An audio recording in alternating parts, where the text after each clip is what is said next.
सम्राट अशोक पांच मगध का सम्राट वृद्ध बिंदुसार जब अस्वस्थ था तब तक्षशिला में विद्रोह प्रारंभ हुआ।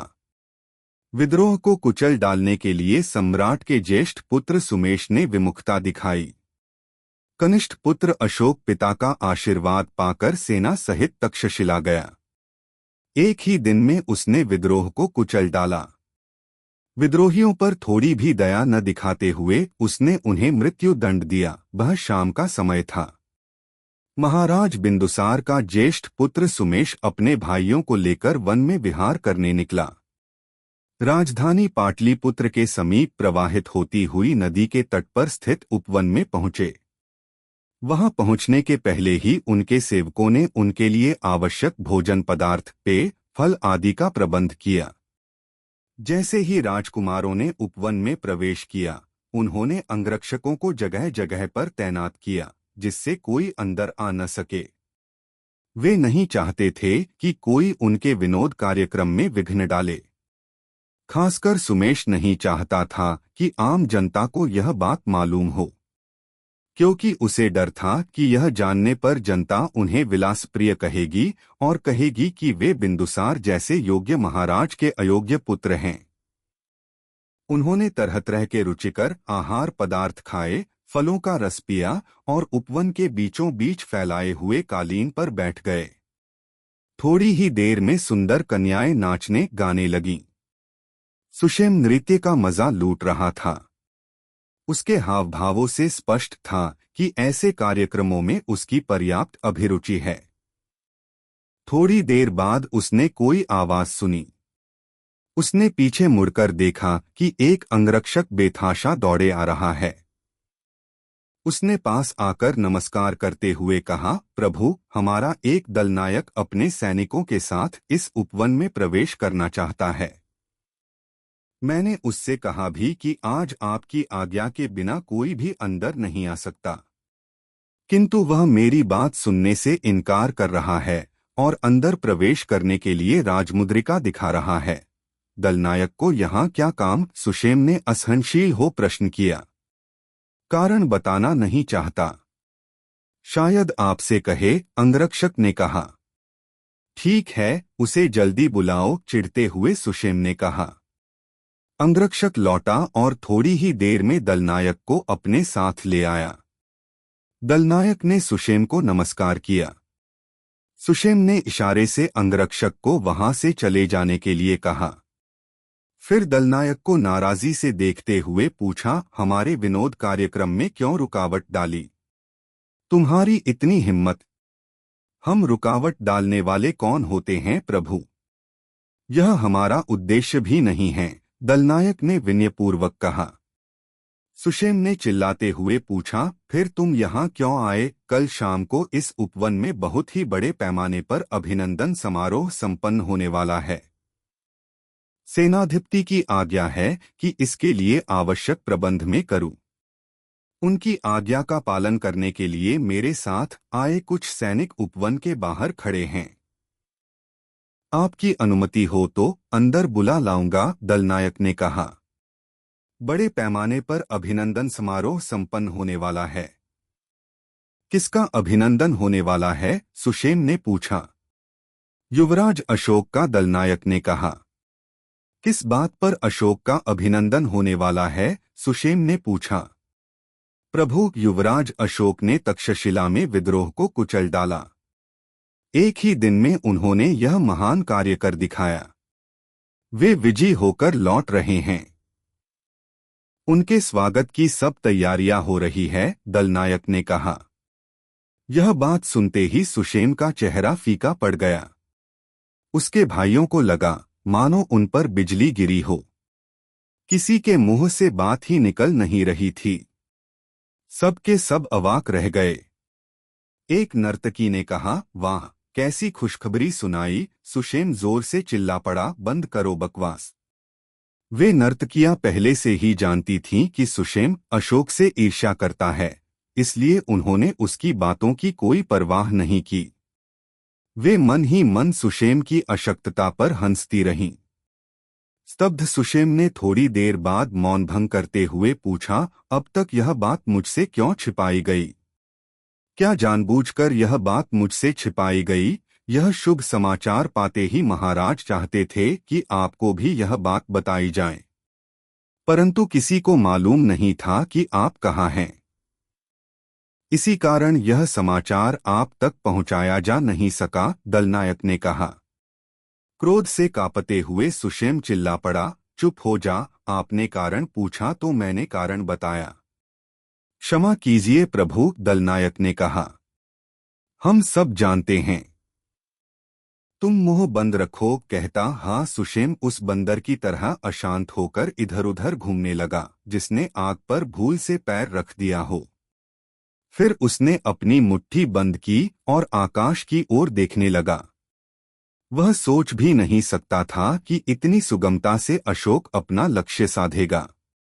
वह चाहता था कि अशोक इस अभियान में असफल हो, पर इस विजय के कारण निश्चित ही महाराज व जनता की दृष्टि में उसका आदर बढ़ेगा और वह वीर व नायक कहलाया जाएगा। उसने खूब सोचा और सिर झुकाकर दलनायक के पास आया। दलनायक की समझ में नहीं आ रहा था कि क्या किया जाए। सुषेम ने अकस्मात हीरे की अपनी अंगूठी निकाली और उसे दलनायक की उंगली में पहना दी। फिर हंसते हुए दलनायक की पीठ थपथपाई। इस आकस्मिक परिणाम पर दलनायक स्तंभित रह गया। उसने धीरे से हंसते हुए झुककर सुषेम को नमस्कार किया। तुम शुभ समाचार ले आए, इसी बात पर तुम्हें यह पुरस्कार दिया। कल तुम्हें इससे भी बड़ा पुरस्कार दूंगा, सुषेम ने कहा। कृतज्ञ है महाप्रभु, हाथ जोड़ते हुए दलनायक ने कहा। अगर तुम उस बड़े पुरस्कार को पाना चाहते हो तो तुम्हें एक काम करना होगा, सुषेम ने भावगर्भित शैली में कहा। दलनायक ने कहा, आज्ञा दीजिए, वह क्या है? बात बताऊंगा, पहले यह बताओ कि मैं कौन हूं? सुषेम ने पूछा। कैसी बातें कर रहे हैं आप तो युवराज हैं, दलनायक ने कहा। आज मैं युवराज हूं तो भविष्य में मैं इस राज्य का क्या बनूंगा? सुषेम ने पूछा। आप महाराज बनेगे प्रभु, दलनायक ने कहा। शाबाश, सही बताया तुमने। होने वाले महाराज का साथ दोगे तो तुम्हारा भविष्य सुनहला होगा, सुषेम ने कहा। आज्ञा दीजिए प्रभु, आपकी आज्ञा का पालन करूंगा, दलनायक ने कहा। अशोक के अभिनंदन समारोह के सब प्रबंध तुम्हारे ही अधीन हो रहे हैं। ये प्रबंध उच्च स्तर पर हों और अद्भुत रूप से हों। यह समारोह इतने उच्च स्तर पर हो कि उस परिचारिका के पुत्र के लिए किसी और सम्मान की जरूरत ही न पड़े। समारोह के प्रबंध बड़ी ही मुस्तैदी से हों। मेरी बात समझ गए? सुषेम ने पूछा। इन बातों को सुनते ही दलनायक की भौहें सिकुड़ गईं। सुषेम ने बड़े ही प्यार से उसके हाथ पकड़ लिए और कहा, कायर की तरह भयभीत क्यों हो रहे हो? दलनायक हो, सेनाधिपति बनना चाहते हो तो मेरी बातें गौर से सुनो। सविस्तार बताऊंगा कि तुम्हें क्या करना होगा। मेरे साथ आओ, कहकर वह उसे झाड़ियों के पीछे ले गया। दूसरे दिन सायंकाल को अशोक का अभिनंदन करने के लिए बहुत ही प्रमुख व्यक्ति उपवन में इकट्ठे हुए। उनमें से मगध का प्रधानमंत्री, मंत्रीगण, सेनाधिपति, दल नायक, अधिकारी, पुर प्रमुख, राज परिवार के सुषेम और उसके भाई सबके सब वहां उपस्थित थे। सूर्यास्त होने जा रहा था, फिर भी अशोक वहां नहीं आया। प्रधानमंत्री ने सेनाधिपति से पूछा, हमारे युवराज के पहुंचने में इतना विलंब क्यों हुआ? उन्हें सूर्यास्त के पूर्व ही यहां पहुंचना था। कोई अनिवार्य कारण होगा, सेनाधिपति ने कहा। इतने में एक घुड़सवार दूत वहां पहुंचा। सबको नमस्कार किया और प्रधानमंत्री से कहा, मार्गमध्य में विक्षुपुर की प्रजा ने युवराज को रोका और उनका स्वागत सत्कार किया। उनसे निपटकर आने में घंटा लग गया।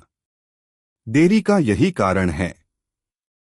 सेना सहित युवराज जल्दी ही पहुंचने वाले हैं। पास ही खड़े अपने मित्र को देखते हुए सुषेम ने अर्थगर्भित मुस्कान भरी। सुषेम की योजना के अनुसार ही स्वागत के नाम पर अशोक की यात्रा में जानबूझकर विलंब करवाया गया, विघ्न डाला गया। यह बात केवल सुषेम और उसके विश्वासपात्र व्यक्तियों को ही मालूम थी। उनकी योजना थी कि अंधेरा छा जाने के बाद ही अशोक उपवन में प्रवेश करे। उपवन पहुंचने के मार्ग में एक तरफ ऊंचा टीला था। नदी में जब बाढ़ आती थी तो पानी बहकर भूभाग को डुबो न दो, इसके लिए पूरे नदी तट पर पहाड़ी पत्थरों से ऊंचा बांध बांधा गया। इसका निर्माण बहुत पहले हुआ। कहीं कहीं पत्थर छूट गए और बांध में दिलाई आ गई। सूर्यास्त हो गया और अंधेरा चारों दिशाओं में व्याप्त होने लगा। वहां के बड़े बड़े स्तंभों पर सैनिकों ने जलती मशालें रखीं। उस समय दूर से घोड़ों के टापों की आवाजें सुनाई देने लगी। नारे सुनाई पड़ने लगे, मौर्य चक्रवर्ती बिंदुसार की जय। उपवन में उपस्थित सब लोग उमड़ते हुए उत्साह से चली आती सेना को देखने लगे। जैसे ही सेनाएं दिखाई पड़ी, जोरे जोर से नारे लगाने लगे, वीराधिवीर युवराज अशोक की जय, युवराज अशोक की जय। नारों से वह स्थल गूंज उठा। सुषेण और उसके अनुचार उद्विग्न थे। उनकी परेशानी बढ़ती जा रही थी। प्रधानमंत्री महाराज की तरफ से अशोक को पुष्पमाला पहनाने के लिए हाथ में पुष्पमाला लिए खड़ा था। अशोक की सेना बांध से होती हुई उपवन पहुंचने के मार्ग पर आ चुकी। वहां उपस्थित जनता हर्ष विभोर थी। उनका आनंद वर्णनातीत था। चली आती हुई सेना के बीच हठात खलबली मच गई। एक बहुत बड़ा धमाका हुआ और साथ ही हाहाकार भी मच गया। उस अंधेरे में कुछ भी दिखाई नहीं दे रहा था। पीड़ा से भरी कराहें चारों दिशाओं में प्रतिध्वनित होने लगीं। क्या हुआ? मेरा भ्राता अशोक कुशल ही है ना? सुषेण चिल्लाता हुआ बोला। किसी ने भी उसके प्रश्न का उत्तर नहीं दिया। वे दे न सके। कुछ सिपाही हाथों में मशाले लिए आगे दौड़े। तब तक बड़े बड़े पत्थर ऊपर से लुढ़कते हुए सेना पर आ गिरे और उन्हें पीस डाला। बाकी सैनिक भयभीत हो गए और हाहाकार मचाते हुए इधर उधर भागने लग गए। प्रधानमंत्री और सेनाधिपति अशोक को ढूंढने लगे और चिल्लाने लगे, अशोक तुम कहाँ हो? युवराज तुम कहाँ हो? थोड़ी देर बाद अशोक प्रकट हुआ और गंभीर स्वर में कहा, मैं सकुशल है। पहले जो मैं कहता है कीजिएगा। पत्थरों के नीचे गिरे जो सैनिक घायल हो गए उन्हें सावधानी से बाहर निकालिएगा। बांध के ऊपर से जिन बदमाशों ने सैनिकों पर पत्थर लुढ़काए उनका पीछा कीजिए और उन्हें पकड़िए।